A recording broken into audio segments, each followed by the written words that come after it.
Pemirsa, pemungutan suara di Indonesia bagian timur sudah hampir rampung. Kami ajak Anda memantau langsung suasana pencoblosan dari wilayah Sulawesi Selatan bersama rekan kami Firda Jumardi. Silakan Firda.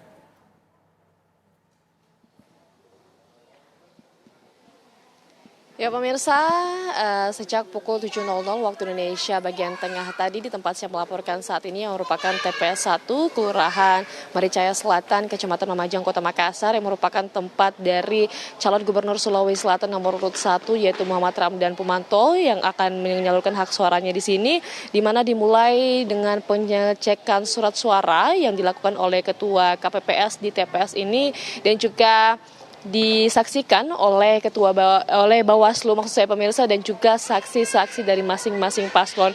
Dan pada pukul 8.00 waktu Indonesia bagian tengah ini Cagup Muhammad Ramdan Pomanto bersama keluarganya ini berjalan kaki dari kediamannya, memang tidak jauh dari TPS ini sekitar 200 meter bersama keluarga ke TPS 1 di Kelurahan Maricaya Selatan, Kecamatan Lumajang, Kota Makassar ini. Dan ini Pomanto bersama keluarga ini kompak mengenakan baju berwarna putih, di mana menurutnya baju berwarna putih ini menggambarkan kebaikan pada Pilkada serentak 2024 ini. Dan ini Pomanto bersama istrinya yang juga merupakan calon wali kota Makassar, yaitu Indira Yusuf Ismail ini mendapatkan nomor urut 99 dan juga nomor urut 100 dengan mengikuti proses. Dan Pomanto kemudian melakukan registrasi dan menunggu di ruang tunggu yang telah disiapkan dan kemudian diarahkan untuk mengambil surat suara dan masuk ke bilik suara tempat ia melakukan pencoblosan dan menyalurkan hak suaranya pemirsa. Dan kemudian juga selanjutnya diarahkan untuk melipat surat suara tersebut hingga memasukkannya ke kotak suara. Setelah itu pemirsa, tidak berselang lama memang ini KPU Kota Makassar telah menetapkan setidaknya ada 1.037.164 pemilih. Sementara untuk TPS sendiri di Kota Makassar ini terdapat 1.877 TPS dibagi atas 187 TPS reguler dan 7 TPS khusus pemirsa.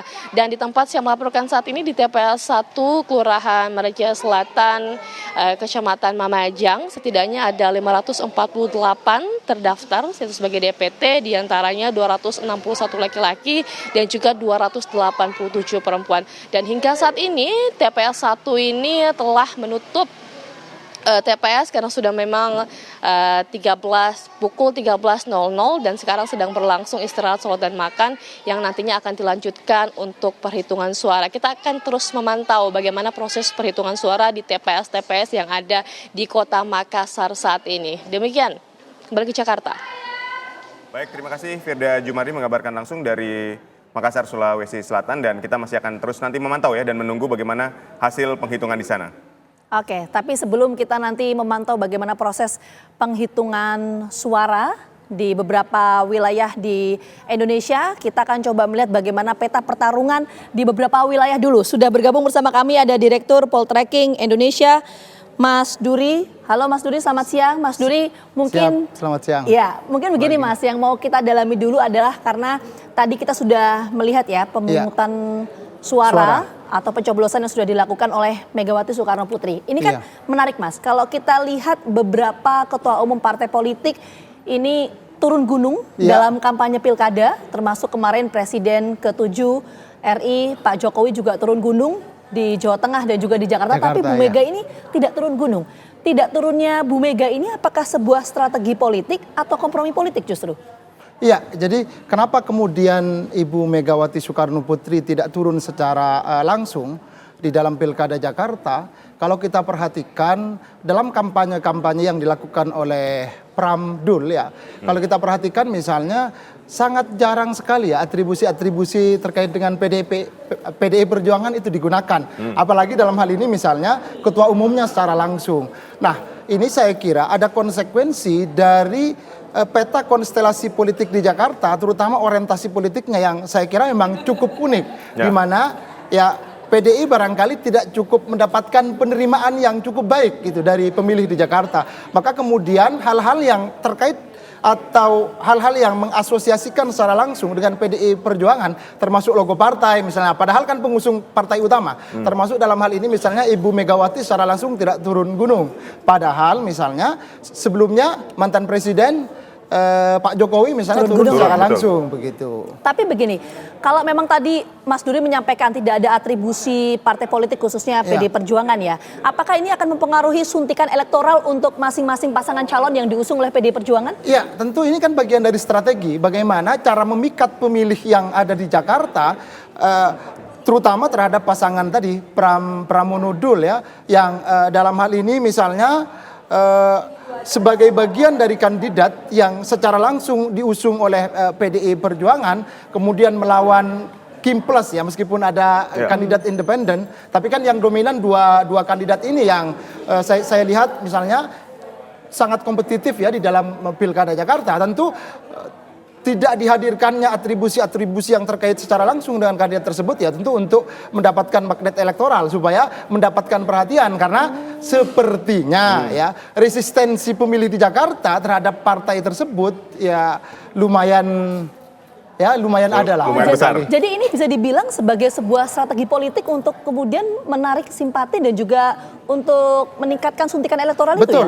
Betul sekali. Jadi ini adalah bagian dari cara komunikasi kandidat pasangan Pramdul kepada pemilih dengan cara yang menghindarkan diri dari tadi atribusi-atribusi yang secara ideologis misalnya saya kira relatif berseberangan ya dengan umumnya pemilih di Jakarta yang cenderung tengah ke kanan gitu. Tadi yang menarik Anda katakan adalah kejar-kejaran antara elektabilitas Pramdul dengan RK Suswono. Nah ini sebenarnya seperti apa yang terjadi berdasarkan analisis Anda? Ya, saya kira kenapa kemudian, jadi di awal kan kalau kita perhatikan misalnya di berbagai data, survei-survei yang dilakukan, pasangan RK Suswono memang relatif unggul di awal gitu. Tetapi kemudian dalam perjalanannya terjadi crash, kemudian menjadi sangat kompetitif ya di beberapa temuan survei terakhir sebelum hari tenang ya kalau kita perhatikan.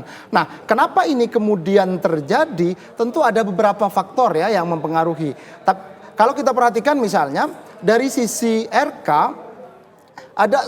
kalau kita perhatikan misalnya ada resistensi ya terhadap sosok figur dari RK sendiri yang kalau kita perhatikan belakangan misalnya cukup menguat, terutama dari kelompok-kelompok misalnya salah satunya pecinta sepak bola gitu, yang penerimaan terhadap RK sebagai ya kelompok salah satu supporter sepak bola yang cukup berpengaruh di tanah air misalnya dianggap kurang mendapatkan penerimaan dari teman-teman Persija di Jakarta.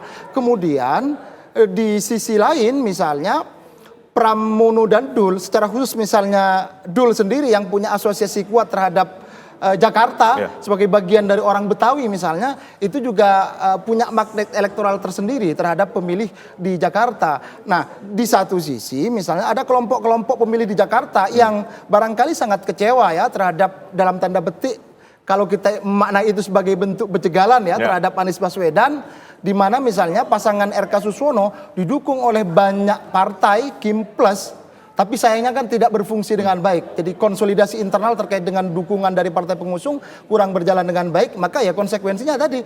Maka kemudian yang awalnya unggul menjadi kompetitif di peta terakhir. Setidaknya potret sebelum pelaksanaan, potret terakhir pada masa kampanye atau sebelum hari tenang. Ya baik, kita masih akan mendalami ya faktor-faktor yang membuat jadi kompetitif di awal pasangan Ridho unggul tapi kemudian menjadi kompetitif. Kita akan masih mendalaminya usai jeda. Tetaplah di program Rakyat Memilih Pilkada Serentak 2024.